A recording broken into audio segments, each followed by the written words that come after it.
tell me when. Yeah, it's rolling. Thank you.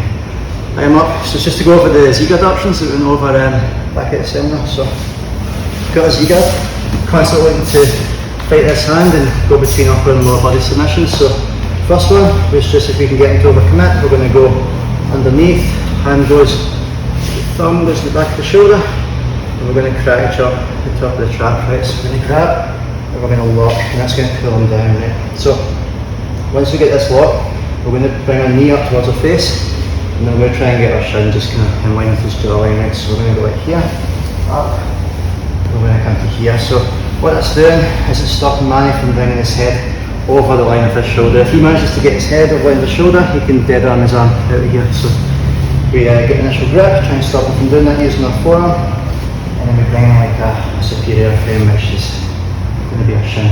Okay. Next step is we need to get this foot out. How we do that is we're clamping down here.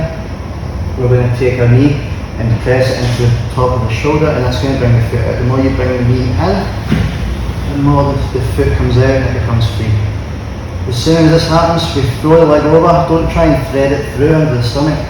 Be super lazy and like chop it across the shoulder. So still clamping here, we go to here, right? I grab onto one thigh, and you see that's bent them. That's going to bend them over, and it turns the thumb up this way, right? So we're holding onto the thigh. This hand's free. Take control of the thumb, and we turn it away like this. Cool. So I've not threaded this leg through yet. It's just been super lazy. Holding here, holding the arm here, and from here, if he doesn't move, we can try and use like our far leg to keep his leg on the floor here, and it's just a case of pulling the arm over our top hip. So we're pulling that, not into us, not into like him between our knuckles, like up and over here. Okay, so that would be like number one. If he's going to roll, he's going to have to beat my bottom foot, but if he manages to do that, I bring both my feet up nice and shallow. Now when he rolls,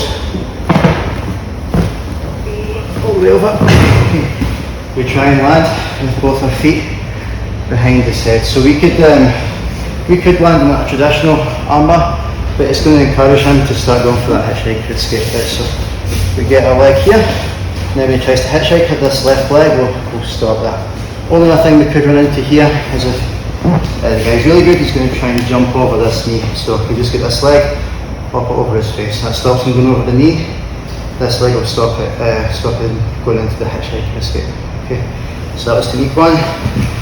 Technique two was maybe we go for this, and the guy's good, he explodes out of that, right? That's going to give us space to attack this leg. Okay, so I'm going to go under, one hand, bottom hand goes for a scoop grip, other hand goes into the lap. My top knee's going to come up, and I'm going to try and put all of Annie's weight onto one shin. So I'll go here. And we get to here. If you remember, I just called this a squeezy thigh position, but I'm a better name for it. So I'm squeezing his thighs. Lots of shit I can do from here, but I think the one that I showed was this outside foot, the one closest to his butt, comes inside, hooks his far thigh, and I'm going to kick away whilst holding onto this leg super tight. That's going to force him to move away. And now we're looking at the back of his thigh. We can throw this leg over, like hugging this tight all the whole time in case he tries to crawl away. And into the backside double 50. Open this up, put a nice prop on it, capture. Right.